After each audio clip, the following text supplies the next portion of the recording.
स्वागत है आपका आपके अपने YouTube channel education heaven math classes में। मैं हूं सूरज गौतम।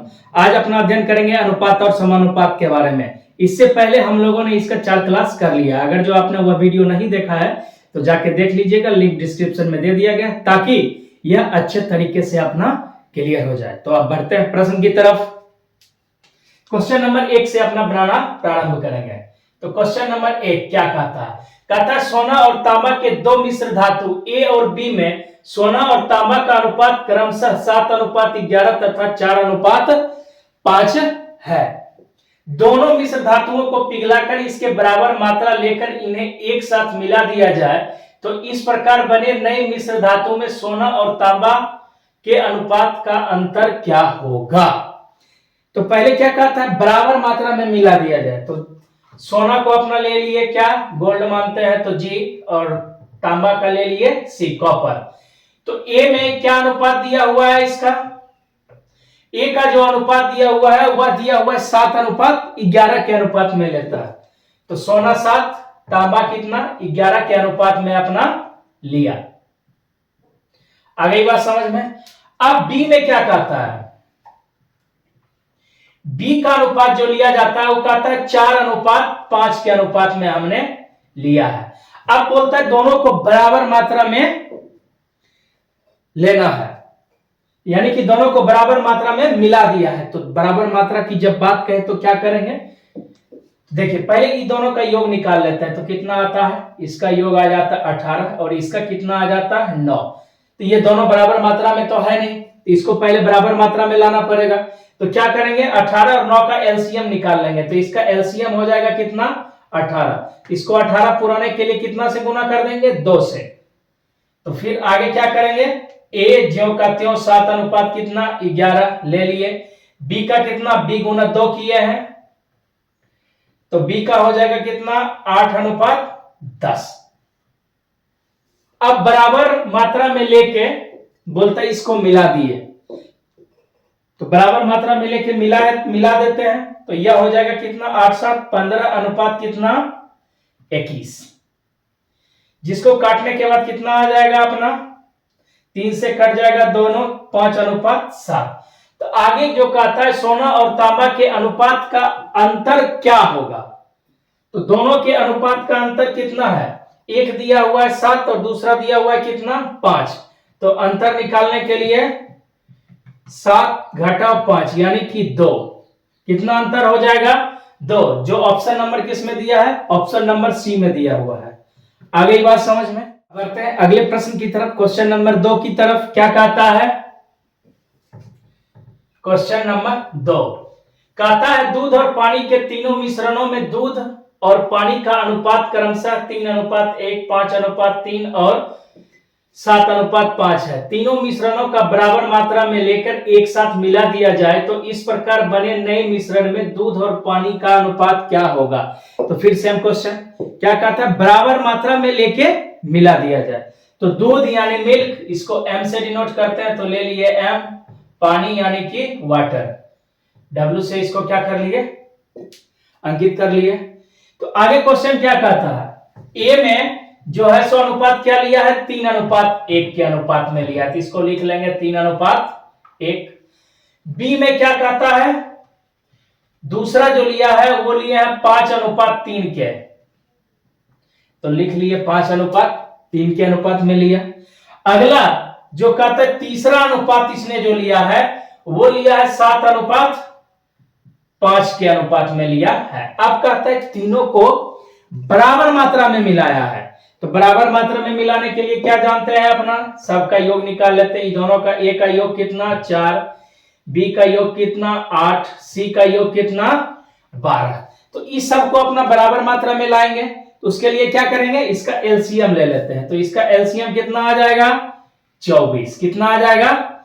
24। तो अब इसको 24 पुराने के लिए क्या करेंगे? 6 से गुना करेंगे। इसको कितना से? 3 से। इसको कितना से? 2 से। आ गया सबका बराबर मात्रा यानी 24 24 24। तो उसी तरह से यहां पे हम गुना करके लिख देते हैं। ए का जो आया वो कितना आया?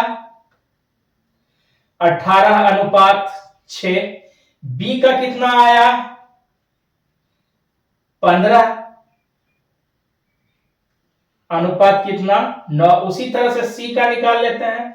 सी का कितना आएगा तो 14 अनुपात कितना 10। सबको बराबर मात्रा में क्या करना है, मिलाना है। तो मिलाने का मतलब क्या, जोड़। तो जोड़ देते हैं इसको, तो ये आ जाएगा कितना 25। इसको जोड़ेंगे 8 5 13 4 17 7 1 1 2 1 3 1 4 निकल गया कितना 47 अनुपात 25। तो अपना क्या निकला, मिल्क और वाटर का अनुपात कितना 47 अनुपात 25। पूछ क्या रहा है, तो दोनों का अनुपात ही पूछ रहा है, जो किसमें दिया हुआ है, ऑप्शन नंबर बी में दिया हुआ है। आ गई बात समझ में। तो जैसे ही बराबर मात्रा की बात करें तो क्या करेंगे, जो अनुपात दिया है उसका योग निकाल लेंगे। योग निकालने के बाद कुल का एलसीएम और क्या कर लेंगे, बराबर कर लेंगे। आ गई बात समझ में। अब बढ़ते हैं अगले प्रश्न की तरफ, क्वेश्चन नंबर 3 की तरफ। क्या कहता है क्वेश्चन नंबर 3, कहता है एक थैले में 50 पैसे वाले सिक्कों की संख्या 25 पैसे वाले सिक्कों की संख्या का 1/6 है। अर्थात कहने का मतलब 1:6 के अनुपात में दिया है। यदि थैले में कुल धन 56 रुपया है तो उस थैले में 25 पैसे के सिक्कों की संख्या कितनी है। तो 25 पैसे के सिक्कों की संख्या पूछ रहा है। तो सबसे पहले अपना कौन सिक्का दिया हुआ है, 50 पैसा का, तो लिख लेते हैं 50 पैसा। दूसरा दिया हुआ है 25 पैसा का, तो लिख लिए 25 पैसा। अब दोनों का अनुपात जो दिया हुआ है कितना, 1:6 के अनुपात में क्या दिया हुआ है, इसको थोड़ा ध्यान से पढ़ेंगे। दिया हुआ है सिक्कों के संख्या, किसका दिया हुआ है, सिक्कों का संख्या। तो यहां पे लिख लेंगे सिक्कों की संख्या कितना, इसका 1 अनुपात में दिया हुआ है, इसका कितना अनुपात में दिया हुआ है, 6। अब आगे अपना क्वेश्चन क्या कहता है, आगे कहता है यदि थैले में कुल धन 56 रुपया हो तो थैले में 25 पैसे के सिक्कों की संख्या कितनी होगी। अब देखिए दिया क्या हुआ है, थैला में रुपया की बात कर रहा है, किसकी बात कर रहा है, रुपया की। और यहां अपना क्या दिया है, सिक्कों की संख्या दिया हुआ है। क्या दिया हुआ है, तो इसको पहले किस में कन्वर्ट कर लेंगे, रुपया में कन्वर्ट कर लेंगे। यानी 1 रुपया में 50 पैसे के कितने सिक्के होंगे, तो 2 सिक्के होंगे। लेकिन यहां पे कितना है, 50 पैसा ही दिया हुआ है, तो यानी आधा रुपया हो जाएगा। 50 पैसा का वैल्यू कितना, आधा रुपया। तो आधा रुपया को अपना लिख सकते हैं, यानी कि 50 रुपया, 0.50। आ रही है बात समझ में। अब उसी तरह से इसको रुपया में कन्वर्ट कर लेंगे, तो कितना रुपया होगा, तो ये 6 को सिक्का दिया हुआ है, किसका, 25 पैसा का। कितना, 6 सिक्का दिया हुआ है। 1 रुपया में कितना सिक्का, 1 रुपया में 25 पैसे के सिक्कों की संख्या कितनी होगी, 4। तो 6 सिक्कों अगर जो 25 पैसा का मिला दे तो कितना रुपया हो जाएगा, तो 25 गुना 6 यानी कितना हो जाएगा, 1.5 रुपया हो जाएगा। आ गई बात समझ में। 25 पैसा का 6 सिक्का दिया हुआ है तो 1.5 रुपया ही होगा ना। 25 गुना 6 कितना, 150, यानी 1.5 रुपया। अब यहां पे लिख लेते हैं रुपया की संख्या, तब समझने में अपना आसानी होगी। तो कितना आएगा रुपया, 1.5 रुपया और ये आधा रुपया, तो दोनों को मिला देंगे तो कितना, 2 रुपया। 2 रुपया आता है अपना। तो क्या कहता है, कुल रुपयों की संख्या कितनी है, 56। तो दोनों को क्या कर देते हैं, आपस में बराबर, रुपया रुपया बराबर। तो 2 किसके बराबर है, 56 का, तो 1 किसके बराबर हो जाएगा, 28 के बराबर हो जाएगा। आ गई बात समझ में। अब आगे क्या कहता है अपना, आगे कहता है तो थैले में 25 पैसे के सिक्कों की संख्या कितनी है। तो अनुपात में कितना दिया हुआ, 25 पैसे के सिक्कों की संख्या। अगर जो रुपया 1 हो तो 50 पैसे के सिक्कों की संख्या 1, तो 25 पैसे की कितना, 6। तो 25 पैसे के सिक्कों की संख्या पूछ रहा है, तो 28 गुना 6 कर देंगे, अच्छा 48 हो गया, बाकी आ गया 4, 14 दूना 12, 4 16। तो 25 पैसे के सिक्कों की संख्या कितनी अपना निकल गई? 168, जो दिया हुआ है किसमें? ऑप्शन नंबर बी में। तो 25 पैसे के सिक्कों की संख्या 68। आ गई बात समझ में? हमने क्या किया इसमें? कुछ नहीं, सिक्कों की संख्या दिया हुआ था, उसको रुपया में क्या कर लिए? कन्वर्ट कर लिए, और रुपया रुपया को क्या कर दिया? बराबर कर दिया। तब लास्ट में पूछ रहा था 25 पैसे के सिक्कों की संख्या कितनी? तो 6। तो यहां 6 से गुना करके अपना आसानी से निकाल लिए। आ गई बात समझ में? अब बढ़ते हैं अगले प्रश्न की तरफ, क्वेश्चन नंबर 4 की तरफ। क्वेश्चन नंबर 4 देखिए अपना क्या कहता है। क्वेश्चन नंबर 4 कहता है एक थैले में 1 रुपया 50 पैसे तथा 25 पैसे के कुल सिक्कों के मूल्यों का अनुपात 11:4:7 है। यदि उस थैले में सिक्कों की संख्या 1410 है तो थैले में 1 रुपया वाले सिक्कों की संख्या कितनी होगी? तो इसमें कितना दिया हुआ है सिक्का? 3 दिया हुआ है। तो पहला 1 रुपया का, तो यहां पे लिख लेते हैं 1 रुपया। दूसरा किसका दिया हुआ है? 50 पैसा का, तो यहां पे लिख लेंगे 50 पैसा। तीसरा जो अपना दिया हुआ है 25 पैसा का दिया हुआ है, तो लिख लेंगे 25 पैसा। सब अपना क्या अनुपात में, कोई दिक्कत? अब आगे इसमें क्या कहता है? इसका जो अनुपात है वह 11:4:7 के अनुपात में दिया हुआ है। 11:4:7 के अनुपात में दिया गया है। क्या? तो सिक्के के मूल्य का अनुपात दिया गया है। क्या दिया गया है? तो सिक्के के मूल्य का अनुपात ये अपना दिया है। तो यहां पे लिख लेते हैं सिक्कों का मूल्य।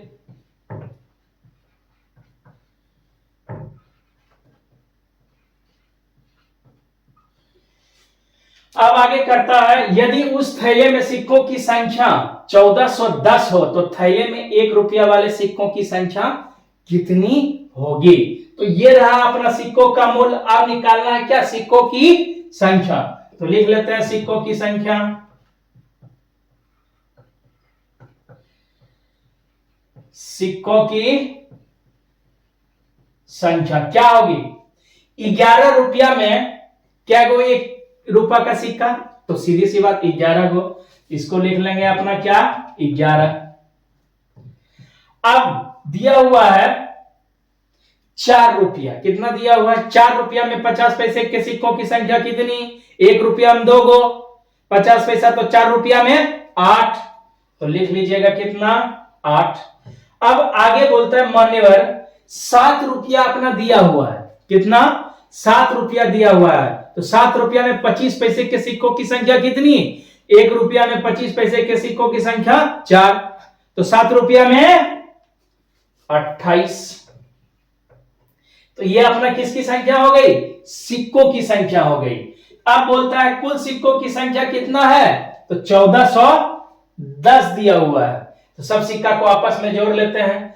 इसको जोड़ेंगे 8 8 16 1 17 2 1 3 1 4, यानी कुल सिक्कों की संख्या कितनी हो गई? 47। तो 47 पे कितना? 1410। सिक्का सिक्का को आपस में हमने क्या कर लिया? बराबर। तो एक पे कितना आ जाएगा? तो 1410 बटे 47, 3 बार में कट जाएगा। एक पे कितना? 30। तो आगे क्या अपना पूछ रहा है? तो 1 रुपया वाले सिक्कों की संख्या कितनी होगी? एक पे आया कितना? 30। 1 रुपया के सिक्कों की संख्या यहां पे कितना दिया हुआ है? 11। तो 11 पे अपना निकाल लेंगे। तो कितना? 30 गुना 11 मतलब कितना? 330। तो 1 रुपया वाले सिक्कों की संख्या कितनी हो जाएगी? 330, जो ऑप्शन नंबर डी में दिया गया है। आ गई बात समझ में? किसी भी प्रकार का कहीं से कोई दिक्कत?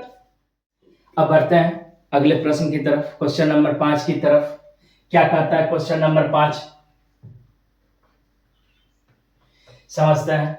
कहता है यदि ए बी सी के बीच एक धन को 6:5:8 के अनुपात में बांटी जाती है, यदि ए और बी के हिस्से का योग 6600 है तो सी का भाग बी के भाग से कितना प्रतिशत अधिक है।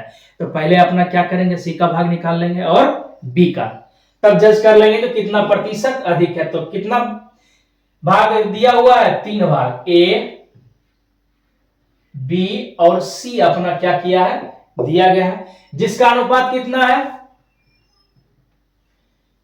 6:5:8 के अनुपात में ये अपना क्या किया गया है, दिया हुआ है।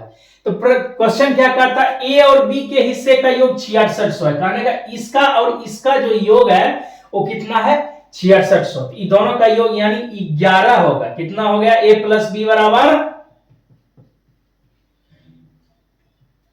11। इसका योग कितना, यहां जब आया अपना ए प्लस बी बराबर 11, तो वहां क्या दिया गया है, योग कितना, 6600। तो 11 किसके बराबर हो जाएगा, 6600 के बराबर हो जाएगा। 11 पे कितना, 6600, तो 1 पे कितना, तो 6600 बटे 11, यानी 1 पे निकल गया कितना अपना, 600। तो बी का हिस्सा कितना होगा, बी का कितना दिया हुआ है, 5, तो बी पे निकाल लेते हैं। बी का दिया हुआ है कितना, 5, 1 पे 600, तो 5 पे कितना, तो बोलिएगा 600 गुने 5 बराबर कितना, 3000। उसी तरह से सी का हिस्सा निकाल लेते हैं। यहां पे सी का हिस्सा कितना दिया हुआ है, 8 दिया हुआ है, तो 8 पे निकाल लेते हैं। 1 पे 600, तो 8 पे कितना, 600 गुना 8, यानी निकल गया कितना, 4800। अब दोनों का अंतर, तब तो पता चलेगा कितना प्रतिशत अधिक है।